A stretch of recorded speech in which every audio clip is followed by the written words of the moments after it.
Hello there. So glad you could be here with us for our trip to the Indigo Gallery tonight. There's a really beautiful exhibition on there right now.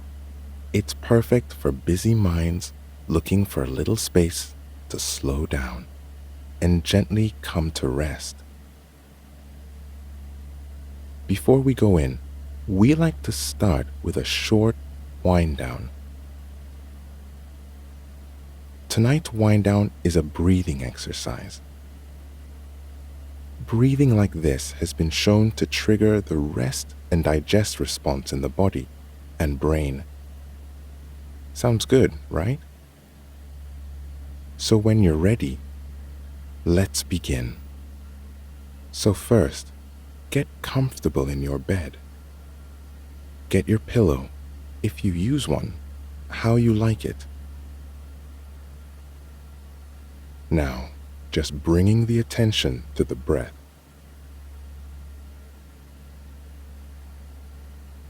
Just noticing where you feel it.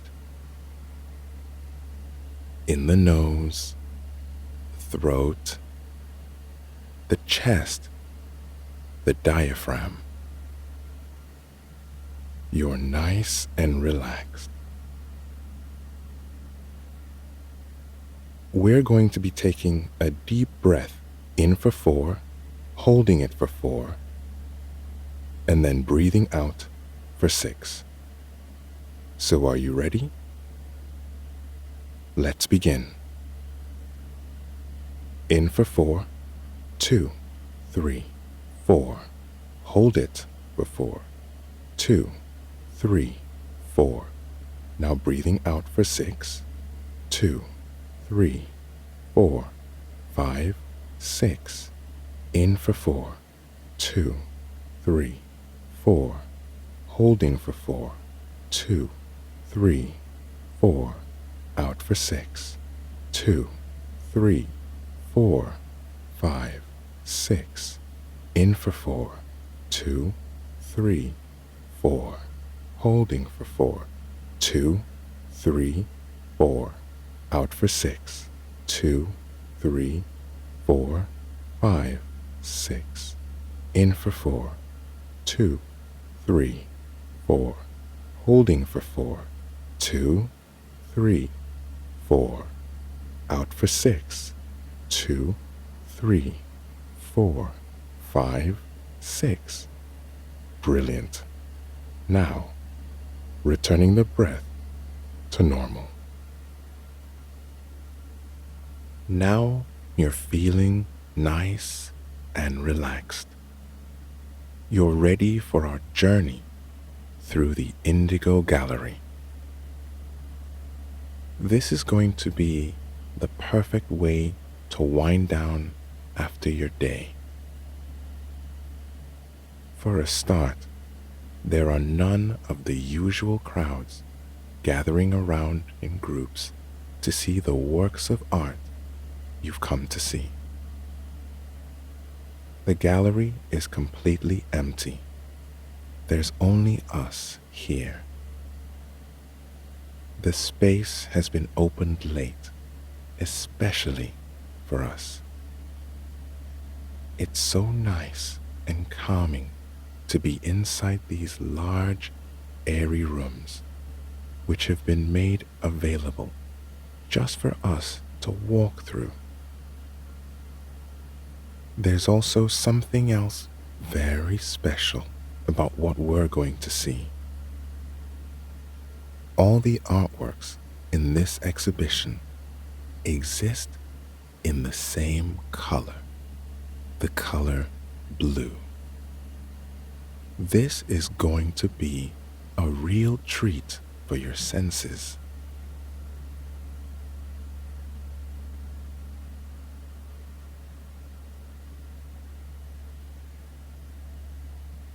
Did you know one great painter got so obsessed with blue, he spent many years painting in no other color? Blue can have that effect. This particular work in front of us has the most calming effect on the eyes. At the heart of it is a small square in what you might describe as midnight blue. It's like watching a section of the most perfect night sky somewhere far away after a day walking through a town you visited for the first time. When your body is relaxed and your senses tired from all the strange and interesting things you've looked at. Around the blue square is another blue square in an even darker blue than the one at the center. When did midnight ever get this blue? The square, in fact, is so blue it's almost the color of ink. The word that comes to mind for this blue is expansive. We're looking at the most expansive blue imaginable. The only sound around us is the air conditioning unit, a gentle hum that is almost not there at all, just enough to remind us of the quiet of everything else. Have you ever noticed how colors are increased when there is less sound?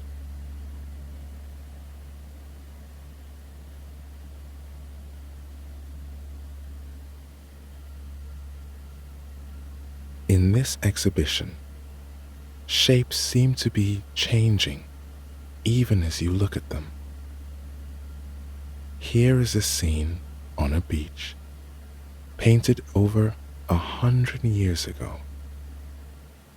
As you look, the people remind you of leaves falling gently in the breeze, and the leaves are blue. Everything in this exhibition really is in blue.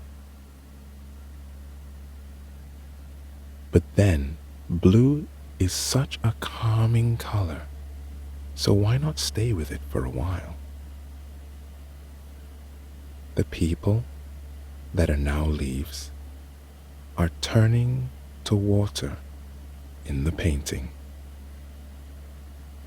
Or perhaps it's the paint itself beginning to run down the canvas as you watch the painting. We can almost hear the sound of the water as it twists and collects back into one gently running stream.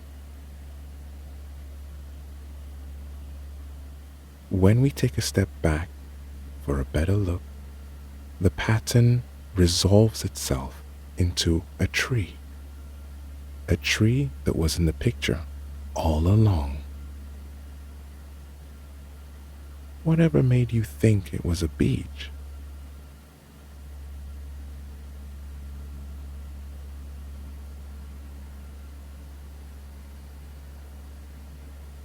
There are no pictures in this room.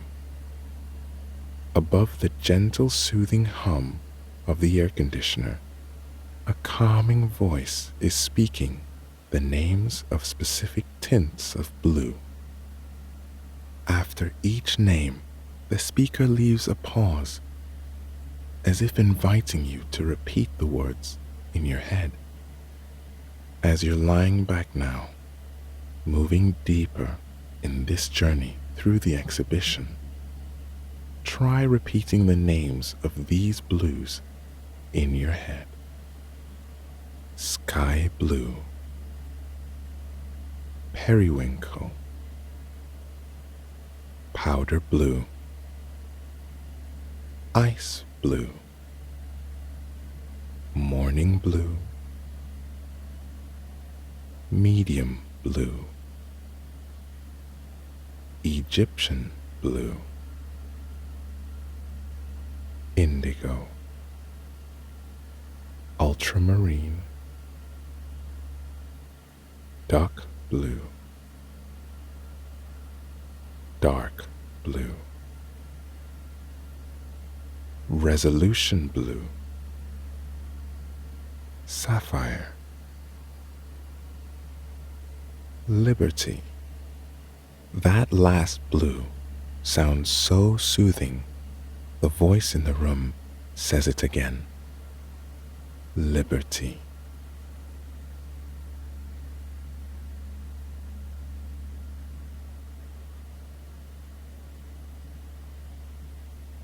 In this spacious white room, there's actually nothing of any color at all. A gentle rhythmic tick-tock sound draws you to a sculpture at the center of the room. The pendulum sound is so very soothing. This is a work of wonderful imagination.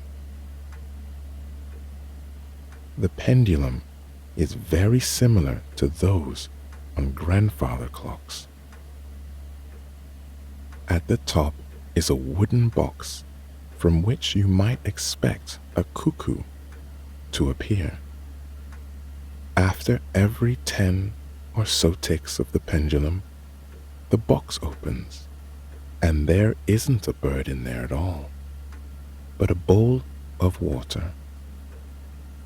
The bowl fills from a little fountain that takes its source from somewhere you can't see. Perhaps there is a water source behind the clock? In the Indigo Gallery, it's best to simply go with the flow. The sound of the running water might remind you of some of the loveliest places you've been in the past. Perhaps a stream you lay down next to on a summer's day. Let's stop and listen for a while. After all, we have this whole space to ourselves.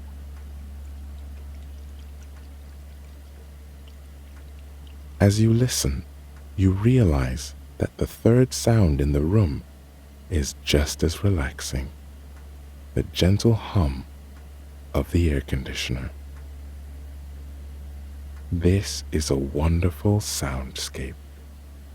The swinging pendulum, the running water, and the air conditioner.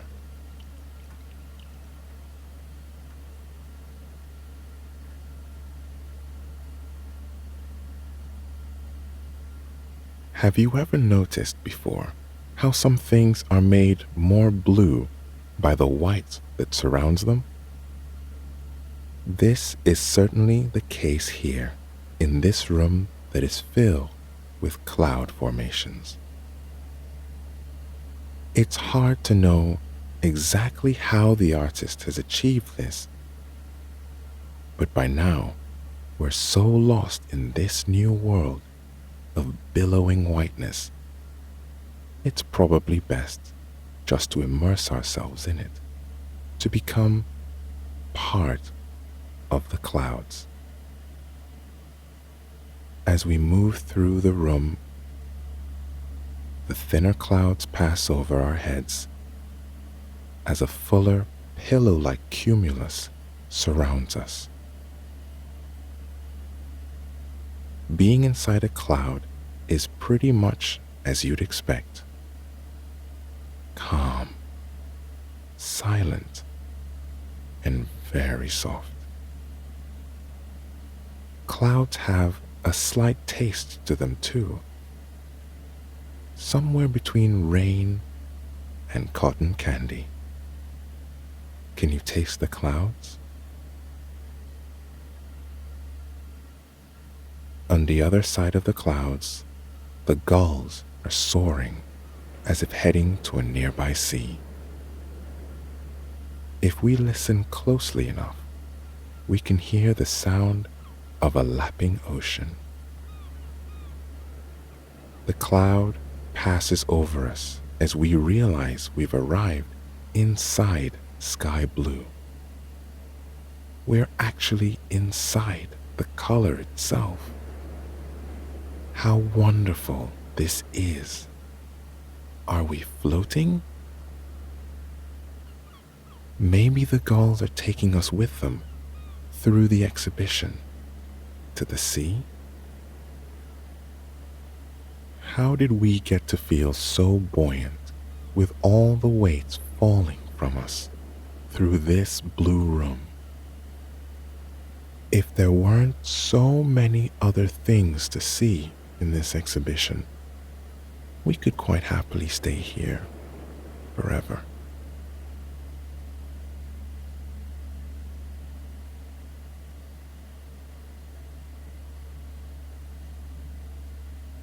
In this room, there seems to be nothing at all.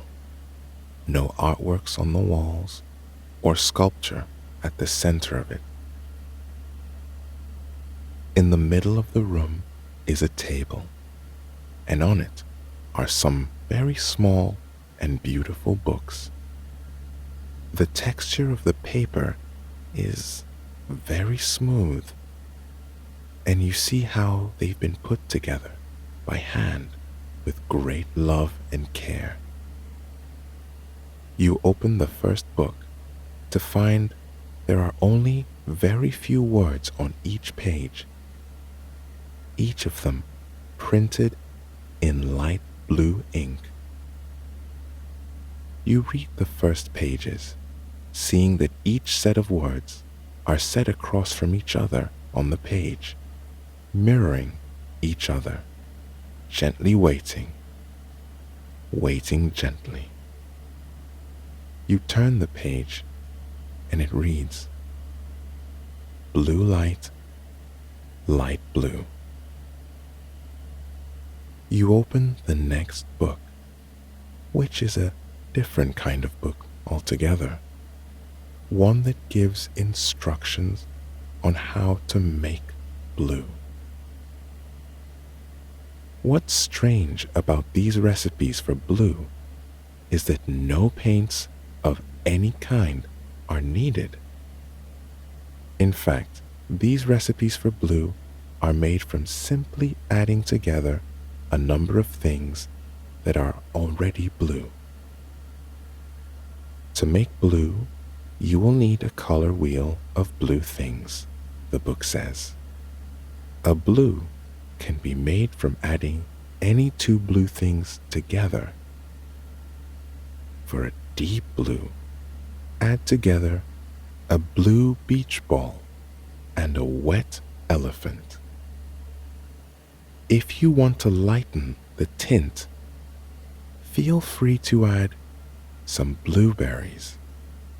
If you want your blue to last longer, simply add bubble gum. As you become an expert in mixing up blues, you can try out things like blue lava, which looks like ice but is hot to touch. As you're finding, not everything that is blue is what it seems. Let's place the book back for now.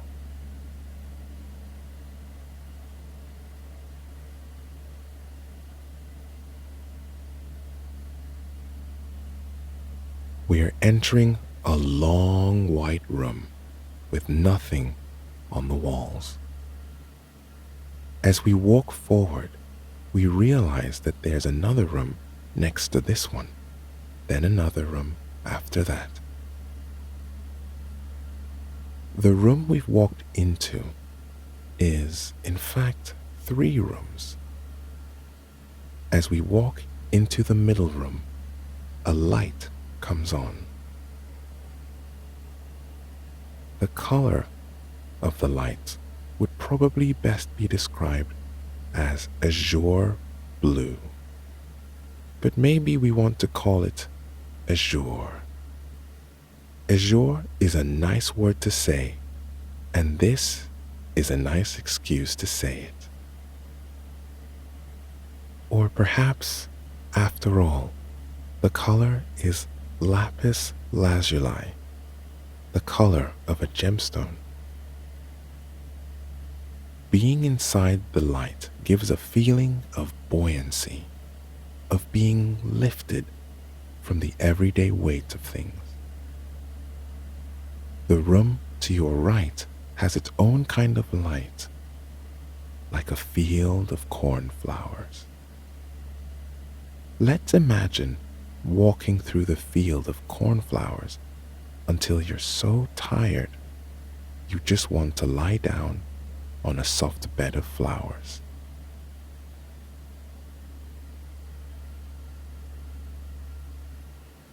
The room to your right is lit in a deeper blue, a blue that is almost black.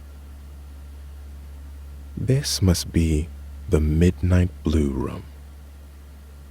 It's like the darkest summer sky on an evening of serenity, when the party is over and you find a rare moment to be yourself, alone in nature, just before the long overdue sleep washes over you. It will be a night to sleep with the window open, an owl somewhere gently hooting, and the grasshoppers calling.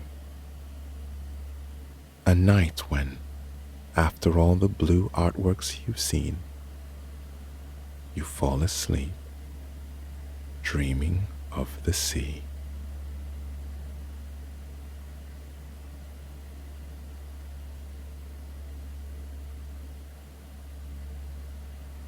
As we enter this room, we stop in front of a small lake which has been positioned at its center. The only sound is that of the water lapping against the concrete of the lake's edge and the gentle hum of the air conditioner. The water in the lake is so incredibly clear, crystal in its clarity. We can see through the water to its blue depths. In the water are all kinds of colorful and unusual creatures. Tropical fish, which are orange, yellow, and pink, are moving slowly along the bottom in slow, looping patterns. An irresistible urge to touch the water comes over you, and you walk to its edge to dip in your hand. All we feel is the surface of the gallery floor. There's no water there at all. As we look up to the ceiling to see a light projecting the images downwards, now onto us and the floor beneath. It has all been a trick of the eye.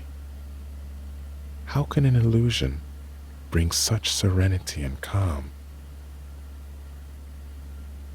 We walk across the projection of the lake, and the swimming fish, as if walking across the water itself.